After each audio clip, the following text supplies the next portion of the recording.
Hello बच्चों, मैं आपका विज्ञान शिक्षक कमलेंद्र हूँ।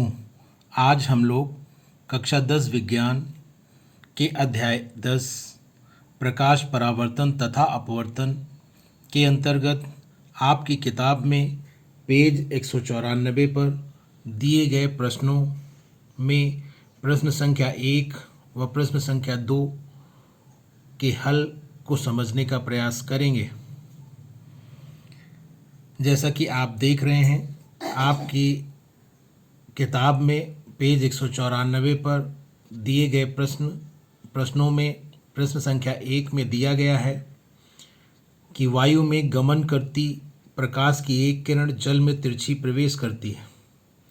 क्या प्रकाश किरण अभिलंब की ओर झुकेगी अथवा अभिलंब से दूर हटेगी? बताइए क्यों? तो हमें यहाँ पर यह समझ लेना चाहिए कि जब भी प्रकाश एक माध्यम से दूसरे माध्यम में तिरछा प्रवेश करता है, तब उस स्थिति में आपतन तल पर जो अभिलंब खींचा जाता है, उससे कुछ न्यून कोण बनाती हुई प्रकाश की किरण जब भी पहले माध्यम से दूसरे माध्यम में प्रवेश करती है, तो वह अपने मार्ग से थोड़ा सा विचलित हो जाती है और उसका यह विचलन ही अपवर्तन कहलाता है। अब जब भी विचलन प्रकाश की किरण में होगा, तब वह कब अभिलंब की ओर झुकेगी और कब अभिलंब से दूर हटेगी, यह इस बात पर निर्भर करता है कि कौन सा माध्यम प्रकाशिक रूप से सघन है और कौन सा माध्यम प्रकाशिक रूप से विरल है।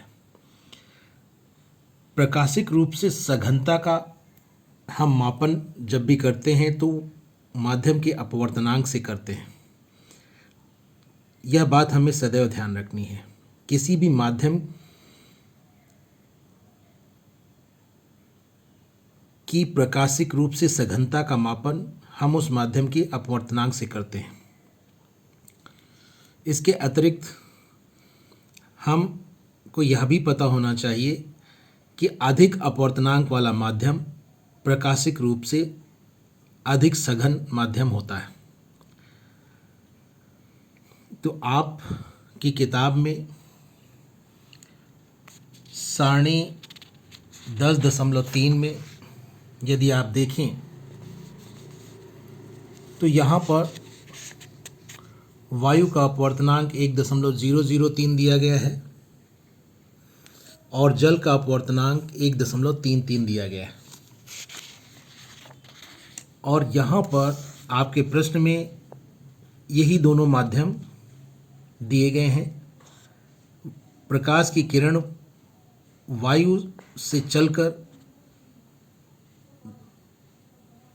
जल माध्यम में तिरछा प्रवेश कर रही है। इस आधार पर यदि हम समझें तो हम कह सकते हैं कि वायु का अपवर्तनांक 1.003, जल की अपवर्तनांक 1.33 से कम है। और चूंकि अपवर्तनांक के माध्यम से ही हम माध्यम की प्रकाशिक रूप से सघनता को समझते हैं, इसलिए हम यह कहेंगे कि जल का अपवर्तनांक अधिक होने के कारण वायु की अपेक्षा जल वायु की अपेक्षा अधिक प्रकाशिक रूप से सघन माध्यम है। और जब हमें यह पता चल जाता है कि जल वायु की अपेक्षा प्रकाशिक रूप से सघन माध्यम है, तब हम प्रकाश की चाल को माध्यम में समझने का प्रयास करते हैं। प्रकाश की चाल अपवर्तनांक के व्युत्क्रमानुपाती होती है। किसी भी माध्यम में प्रकाश की चाल उस माध्यम के अपवर्तनांक के व्युत्क्रमानुपाती होती है। तो यहाँ पर आप देख रहे हैं वायु का अपवर्तनांक कम है, इसलिए उसमें प्रकाश की चाल अधिक होगी।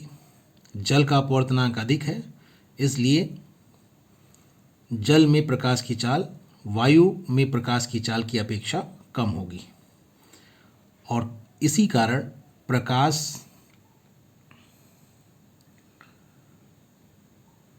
जल में छोटा मार्ग चयन करता है और छोटा मार्ग तभी होगा जब प्रकाश की किरण अभिलंब की ओर झुकेगी।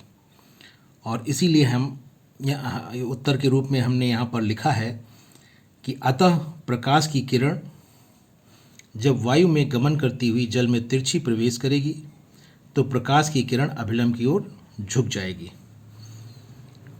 इसे इस रूप में भी आप कह सकते हैं कि जब भी प्रकाश की किरण विरल माध्यम से सघन माध्यम में प्रवेश करती है तो प्रकाश की किरण सदैव अभिलंब की ओर झुक जाती है।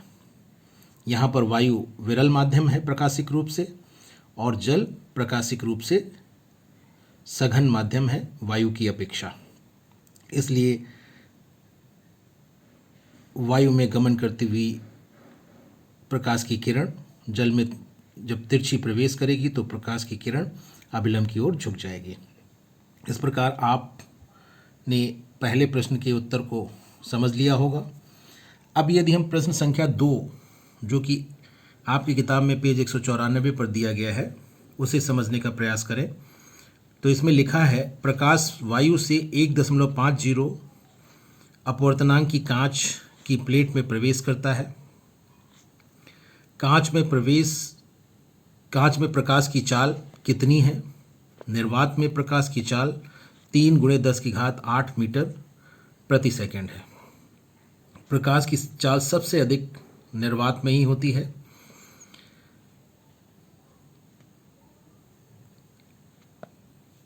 इस प्रकार के प्रश्नों को हल करते समय हम पहले प्रश्न में जो भी चीज़ें दी रहती हैं हम उसे लिख लेते हैं। उसे हमने प्रश्नानुसार करके यहाँ पर लिखा है।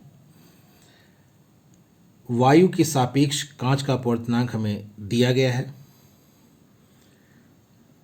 और इसे हम संकेतों में NGA करके लिखते हैं। G यहाँ पर ग्लास या अर्थात कांच के लिए आता है संकेत के रूप में और A वायु के लिए एयर शब्द से आता है जो कि अंग्रेजी में वायु के लिए होता है। इसी प्रकार कांच के लिए ग्लास होता है, उसी से G लिया गया है। तो यहाँ पर जब हम NGA लिखते हैं तो यहाँ पर इसका अर्थ यह होता है कि ये अपवर्तनांक है कांच का वायु के सापेक्ष, एयर के सापेक्ष। तो इस संकेत को अच्छी तरह से समझ लें। अपवर्तनांक, कांच का अपवर्तनांक वायु के सापेक्ष बराबर 1.50। यह आपकी के प्रश्न में ही दिया गया है, वही यहाँ पर लिखा गया है। इसके बाद निर्वात में प्रकाश की चाल सबसे अधिक होती है, उससे थोड़ी सी कम वायु में प्रकाश की चाल होती है। इसलिए हम यह कहते हैं कि वायु में प्रकाश की चाल निर्वात में प्रकाश की चाल के लगभग बराबर होती है। इसीलिए हम प्रश्नों में जो निर्वात में प्रकाश की चाल होती है उसे ही वायु में प्रकाश की चाल मानकर चलते हैं और प्रश्नों को हल करते हैं। तो यहाँ पर भी हम यह मानकर चलेंगे कि वायु में जो प्रकाश की चाल है वह निर्वात में प्रकाश की चाल के बराबर है और इसे हम यहाँ पर VA से संकेत में व्यक्त करते हैं। V का अर्थ वेग से या चाल से लिया जाता है, आप जानते हैं। और A इसलिए आया है क्योंकि यहाँ पर हम वायु माध्यम में प्रकाश की चाल को व्यक्त कर रहे हैं और इस आधार पर VA बराबर 3 × 10⁸ मीटर प्रति सेकेंड हो जाता है। इसके बाद हमें जो निकालना है उसे हमने मान लिया है। हमें कांच में प्रकाश की चाल ज्ञात करनी है, इसलिए हमने लिखा है माना कांच में अर्थात ग्लास में प्रकाश की चाल बराबर VG। यहाँ पर भी संकेत वैसा ही है, G कांच के लिए आया है, ग्लास के लिए आया है और V चाल के लिए, प्रकाश की चाल के लिए। अब जो अपवर्तनांक और माध्यम में प्रकाश की चाल के बीच जो संबंध होता है वह आपको पता होना चाहिए। यहाँ पर हम कांच के अपवर्तनांक को वायु के सापेक्ष अगर लिखते हैं तो वह वायु में प्रकाश की चाल और कांच में प्रकाश की चाल के अनुपात के बराबर होता है, अर्थात NGA बराबर VA बटा VG होगा। और इस आधार पर यदि हम VA ज्ञात करेंगे तो VG को हम दाईं ओर से हटाकर बाईं ओर ले जाएंगे। यहाँ पर यह भाग में है, बटे में है, बाईं ओर जाने पर गुणा में हो जाएगा। उसी संबंध को यहाँ पर लिखा गया है VG गुणे NGA बराबर VA।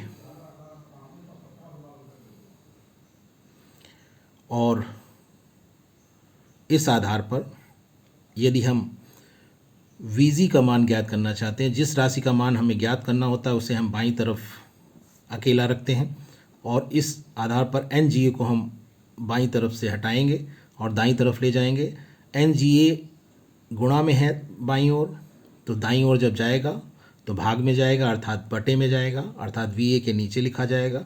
और इसीलिए यहाँ पर लिखा गया अतः कांच में प्रकाश की चाल VG बराबर VA बटा NGA, ये हमें सूत्र प्राप्त हो जाता है। इसके आधार पर हम VG अर्थात कांच में प्रकाश की चाल का मान ज्ञात कर लेंगे। VA का मान हम रखेंगे 3 गुणे 10 की घात 8 और NGA अर्थात अपवर्तनांक, कांच का अपवर्तनांक वायु के सापेक्ष, उसे 1.5 लिखेंगे।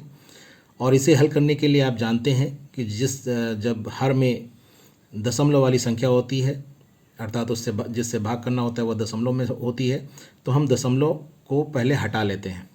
और दशमलव हटाने का यह तरीका होता है कि हम देखते हैं कि दशमलव के बाद कितने अंक हैं, उतने ही शून्य हम अंश में किसी भी संख्या के आगे लिखते हैं। अब यहाँ पर 10 की घात 8 के आगे नहीं लिखेंगे क्योंकि यह घात के रूप में संख्या लिखी गई है, इसलिए हम 3 के ही आगे यानी दाईं तरफ शून्य लिखेंगे। तो यहाँ पर देख रहे हैं दशमलव के बाद, हर में दशमलव के बाद एक अंक है 1.5 में, इसलिए 3 के दाईं ओर हम एक शून्य बढ़ा देंगे। और इस आधार पर अंश में 30 गुणे 10 की घात 8 हमें प्राप्त हो जाएगा और दशमलव जब हटेगा तो हर में हमें 15 प्राप्त होगा। और जब इसे सरल करेंगे तो 15 दूना 30 हो जाएगा, 2 यहाँ पर आएगा और 10 की घात 8 ऐसे ही घात के रूप में रहेगा। तो इसे हम लिख सकते हैं बराबर 2 गुणे 10 की घात 8 मीटर प्रति सेकेंड। और इस प्रकार हमें कांच में प्रकाश की चाल ज्ञात हो जाती है 2 गुणे 10 की घात 8 मीटर प्रति सेकेंड। और यही हमारा उत्तर इस प्रश्न के लिए हो जाता है। इस प्रकार प्रश्न संख्या 2 के हल को भी आप समझ गए होंगे। इस वीडियो में बस इतना ही, शेष अगले वीडियो में। धन्यवाद।